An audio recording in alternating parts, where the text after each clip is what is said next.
Trump hints at calm before storm at meeting with military leaders. How's everybody doing? Been a long time since I made a video. Nice to have you guys back. For those of you who have been following me, I doubt you recall this, but I did state in my last video about 9 months ago or so that I was going to sort of take a break, stay positive, just stay away from the bullshit, the politics, the geopolitics, live my life. I hope you guys sort of have done the same. That's not to say I haven't been following the news, just not as extensively as I used to. I was just kind of hoping for the best, but it looks like the best is sort of not occurring right now, and we're heading once again towards World War III, major conflict, false flags, whatever you want to call it. So just a few articles I wanted to share with you guys who don't have the time or opportunity to follow this stuff yourself, so and keep a record of it, of course, for myself. This is Sputnik News. It says Donald Trump has hinted at a, quote, calm before the storm while posing for a photo before meeting with the country's military leaders without, however, clarifying what it means. He says, quote, "You guys know what this represents?" He suddenly asked journalists during the photo opportunity. He says, "Maybe it's the calm before the storm." He did not elaborate on what the storm could be and smiled when he was asked if it meant Iran, saying, quote unquote, "You will find out."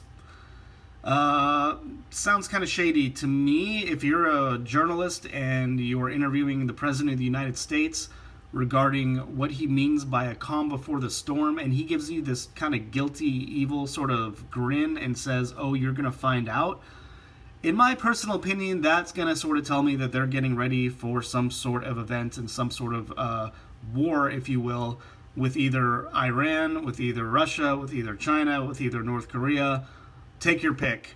They've been pushing for this war for God knows how long. Trump has now sold his soul, to the deep state and the globalist agenda. Unfortunately, we all sort of knew this was going to happen, or we thought it was going to happen. We had hope that he wasn't going to flip-flop on all of his rhetorics and agendas, but now it is clear as day that his generals are in control.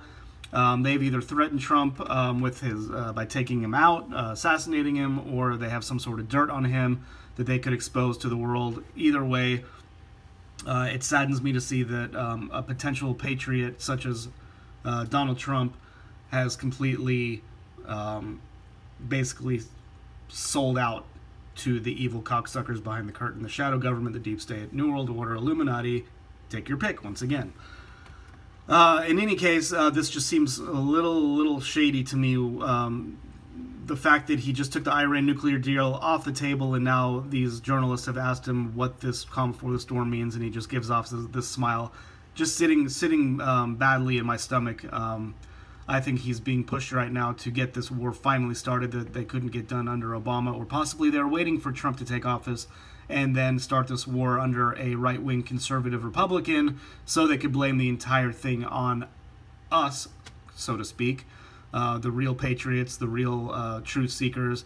It's pretty clear now that the whole agenda and the whole narratives from the left and CNN and MSNBC and all these progressive nut job snowflakes, if you will, all the truth, all their dirty secrets have come out in the past year or so, and they are desperate, and they have basically are losing the fight, which is a good thing, but it also is a bad thing because they're backed into a corner, and they're going to start something just to cover up all of these dirty deeds that are coming out into the limelight right now. So in any case, I'm going to move on to the next article. This is out of RT News, came out just a few hours ago.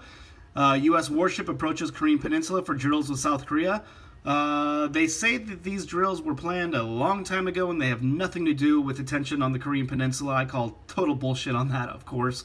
The timing is just a sneaking bit suspicious that they're floating in this carrier group to South Korea right as they're threatening to test launch another ballistic missile and a few other things I'll talk about here. So anyway, this goes on to talk about how the USS Ronald Reagan aircraft carrier along with a guided missile cruiser and nuclear-powered submarine are on their way to the Korean Peninsula to prepare for a potential war with North Korea, while Pyongyang reportedly plans new missile tests. As of Friday afternoon, the USS Ronald Reagan, with nearly 80 aircraft on board, was in the South China Sea on its way to the shores of the U.S. ally South Korea.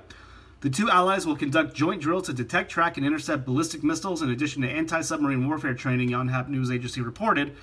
The officials said that the military exercises will likely be held around October 20th. The drills are to prepare the U.S. military to defend its allies as well as maintain stability in the area. And, quote, "The United States has been very clear about leveraging all options in order to get North Korea to change its path." Meanwhile, Russian lawmakers who visited North Korea this week said Pyongyang told them that they're planning to test a new long-range missile. Quote, they even gave us mathematical calculations that they believe prove that their missile can hit the west coast of the United States.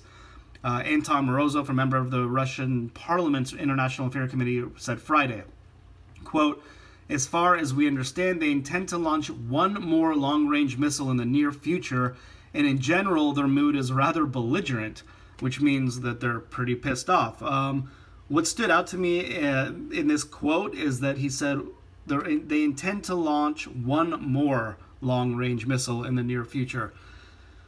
What does one more mean? Does this mean this is their last test before they try to hit the United States, or does this mean that this is the one that they're going to try to strike us with? In the next article I'm going to show you, they're talking about how there could be some sort of provocation on October 9th, which is next Tuesday.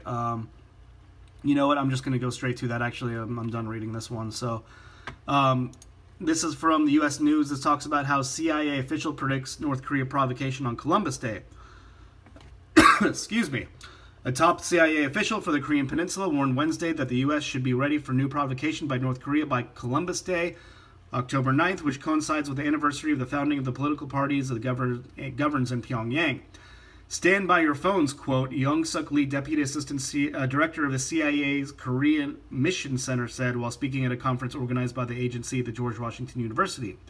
Lee did not speculate what North Korea might do, though it frequently carries out missile launches or nuclear tests on major anniversaries, such as the birthday of their leader or other dates associated with the lives of his father or grandfather. October 10th marks the anniversary of the founding of the Workers' Party of Korea in 1945. Tensions with North Korea have reached new extremes in recent weeks, following months of increased weapons tests combined with the U.S. appraisals that Pyongyang is close to perfecting or perhaps already has made an intercontinental ballistic missile that can carry a nuclear warhead and hit targets accurately. Lee added that Pyongyang historically has been controlled by its fear of the Chinese abandoning its support for the Hermit Kingdom, or that the U.S. would carry out a military strike. Kim Jong-un no longer has those fears. There's a clarity of purpose in what Kim Jong-un has done, Lee said. He added, however, that the likelihood remains low of North Korea purposely starting a war with the U.S. or its allies like South Korea. I tend to agree with this. I think Pyongyang, North Korea, Kim Jong-un, they're just basically sort of defending themselves in the provocations of the U.S. right now. What is happening in North Korea is exactly what has been happening and what has happened in Lebanon, in Egypt, in Libya, in Syria. It is complete regime change. North Korea does not have a Rothschild bank instilled in it, nor does Syria, nor does Iran.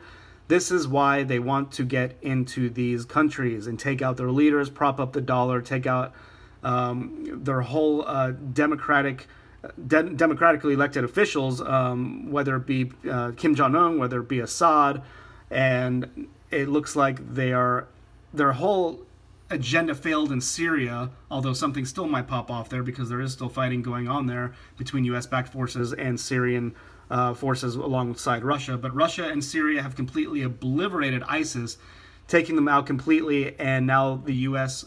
has no other choice, in my opinion, but to get this war started on the Korean Peninsula, and this is what has been talked about for years and years and years. So are they going to launch a missile on October 9th and possibly hit the west or east coast? I have no idea. In my personal opinion, what will happen is either going to be an actual attack by North Korea or a false flag attack, just as history has proven between whether it be World War I, World War II, Vietnam War, Pearl Harbor, you take your pick. These are all false flag events that have taken place as a catalyst to and justification to start a new war and basically cover up all the other crap that's been going on, as well as cover up the inevitable collapse of the U.S. dollar and the global stock markets, which is also about to take place. So the timing of all this you have to question, and you have to question the narratives coming out of the mainstream media, and basically keep your eyes on the ball, guys. Things are not looking good right now. There's another article here I have. U.S. sorties near North Korea will continue despite threats of being shot down. Basically, North Korea came out a few weeks ago saying that they're going to shoot down any bombers or fighter jets that basically encroach on their territory. And the United States saying, fuck you, North Korea, we're going to continue to do our flights no matter what you say. So this could possibly be the catalyst, the false flag, if you will, we could shoot down one of our own jets, or North Korea could do it themselves. Then that would be the justification for basically launching a full nuclear strike on North Korea. So, in my personal opinion, guys, I think there's still going to be some sort of electromagnetic pulse attack, only because the mainstream media has been talking about it nonstop for months and months. These two articles just came out this week, actually. One from the Wall Street Journal, Electromagnetic Pulse, North Korea's latest threat against the U.S., and then, of course, there's another one from Fox News saying, as North Korea threatens electromagnetic pulse attack, questions over lapses in U.S. grid security rise. They've not backed up our power grids as of yet. They kind of want the power grids to go down. So I think instead of doing an actual nuclear attack on the east or the west coast, they're going to detonate one of these nukes in the atmosphere, take out our power grids, and then basically just let us kill each other, because we're going to be thrown back to the dark ages. Everyone's going to be fighting for water and food in the streets, and we're going to be killing and shooting each other, basically Mad Max scenario in real life. So if they have nuclear attacks on, say California, New York, there's going to be radiation galore.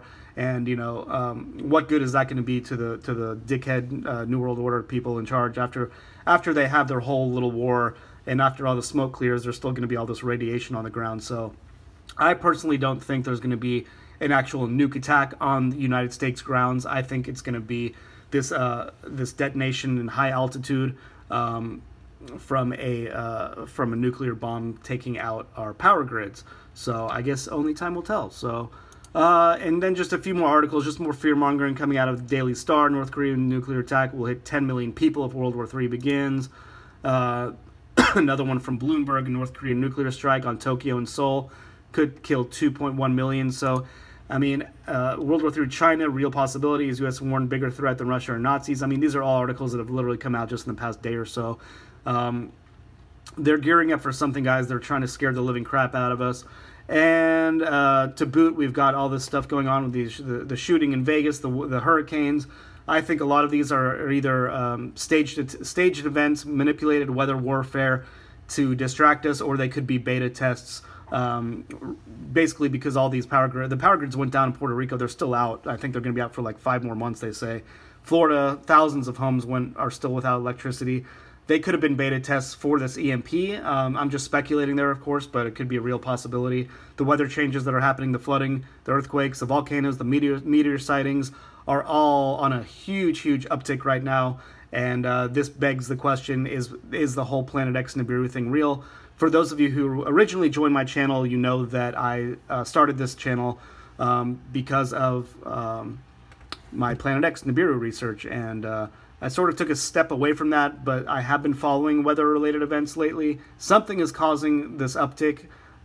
Something is happening to the crust, to the poles, and I personally still kind of think that Nibiru might be real. There's just been so much talk about it throughout the mainstream media lately, especially with this guy David Meade, who said, shit was going to hit the fan this month. Only time will tell, of course. I'll probably do a follow-up video regarding Nibiru, just because I think we need to talk about that. Obviously, stay away from some of these YouTube channels who are still just completely full of shit, speculating, assuming that they're seeing these planets in the sky when still 95% of the time, in my opinion, they're just lens flares. There are still anomalies out there that can't be explained, but a lot of this is just complete nonsense, in my opinion. So, in any case, I'm going to end it there, guys. I'm going to, like I said, I'll follow up with another video soon. I do thank you for listening to me again, and feel free to share this video with whoever you want. Keep your eyes open, and I will see you guys soon. You take care. God bless.